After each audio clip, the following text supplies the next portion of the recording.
And welcome back, guys, to Pure Adrenaline, Styling Radio, Pure Adrenaline Alternative Music. That's where we be. And it is Tuesday. We're just sitting here looking at the news. And what do you think about Sons of Anarchy coming back? I could give a rat's ass, really. I don't watch that. Man. Well, that summed that up, people. So... Yeah, I don't watch TV. I watch people on YouTube. I just watch people on YouTube running heavy equipment. Yeah, I mean, and if you do watch something, you stream it. It might be something, an old show or something? I just don't watch TV and TV shows. I watch, like I said, I watch people on YouTube running heavy equipment. Here recently, I've been watching a guy that runs an asphalt miller. Oh, really? And just milling asphalt. No shit. Yeah, I don't know why. Ever since I was a little kid, I was just fascinated by heavy equipment. Well, some of those videos, I mean, they're on YouTube or TikTok or something, where they're smashing shit and how many pounds it takes. Man, I can watch that shit for hours. Yeah. And it's like, oh, they got a yo-yo. Well, how many pounds of pressure does it take to fucking smash a yo-yo? So... the skateboard deck, that was the one that I was highly surprised. It doesn't take that many pounds of pressure to break a skateboard deck. No, it doesn't. So yeah. And then, in drag racing news, the Swan Gang is doing Swan Fest. I've seen Big Chief is down there racing in that deal. So I guess since there's no speed promotion, Pilgrim Films, everything, Street Outlaws, everything shut down, these guys are just kind of going out there because there's the OG tour that Doc is running, and some of the guys are doing IHRA. I think the big thing is when speed promotion shut down, these guys are still out making appearances, but they're just kind of gathering what they can to finish out this year, But there's no real talk of anything big next year except IHRA. Yeah. So I'll tell you one thing, NHRA needs to do something about these weld wheels breaking. Yeah.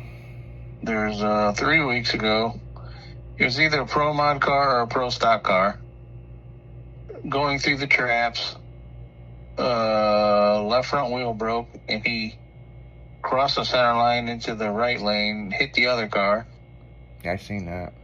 And then just this past weekend, Doug Coletta did the same thing. Broke the left front wheel, crossed the center line, and hit Tony Stewart.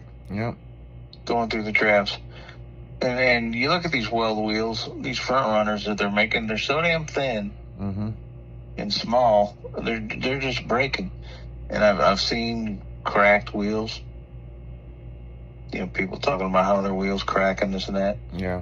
I think NHRA really needs to step in and do something about it. Yeah, they need to make a thickness on the wheels or something. When I got my wreck, it was the same wheel, but it wasn't a weld. There was a flaw in the wheel, and none of us knew it. You know what I'm saying? And the force of how fast that front wheel is moving when you go through the big end, and when you go to shut everything down, it jolts real hard, and they will come apart. I always kind of looked at it like this: the spoke wheels versus the solid wheels. The solid wheels they had in the 70s and 80s. Like the full moon wheel. You know what I'm saying? Yeah. What is actually stronger? You know what I'm saying?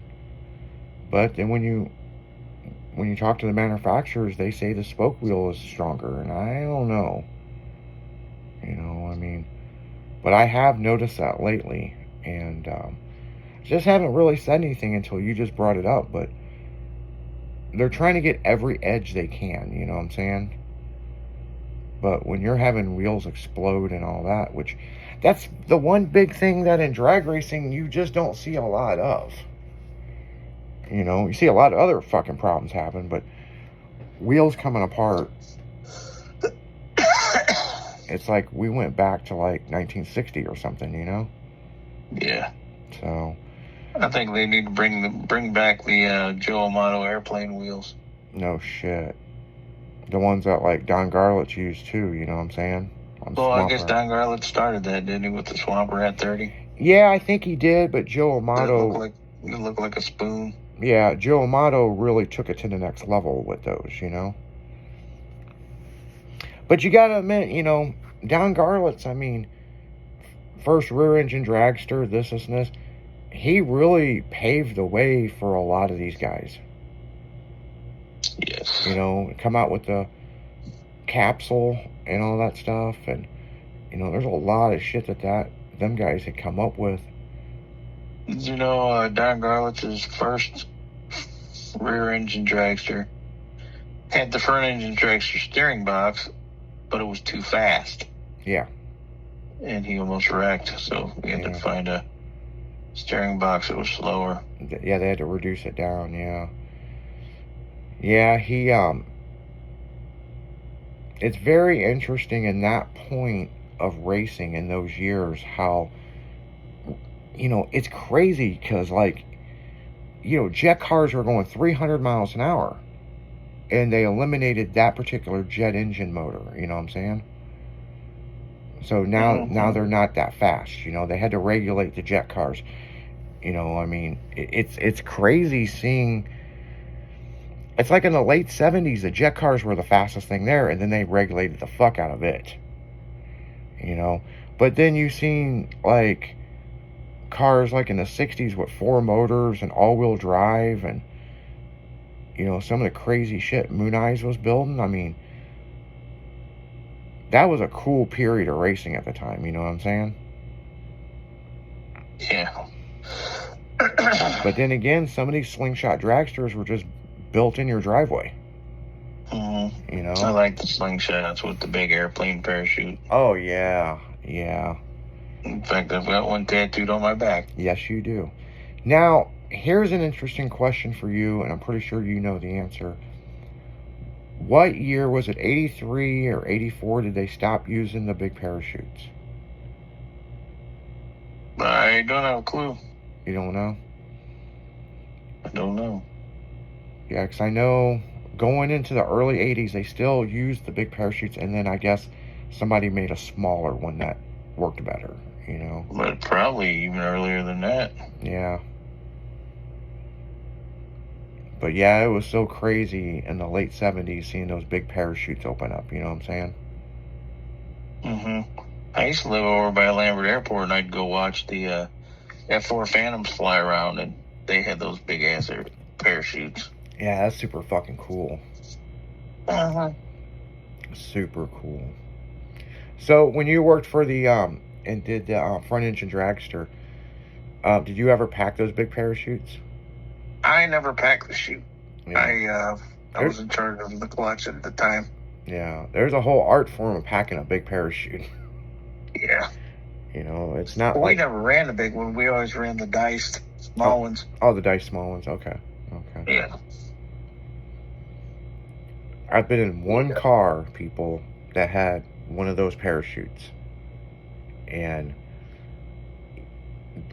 yeah, when it fucking pulls, yeah, I can see why they went to a different one. Mm-hmm.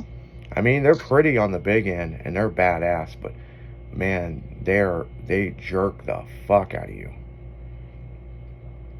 Of course, it's made for an airplane. Yeah, it's made for something big, not a little bitty thing, you know?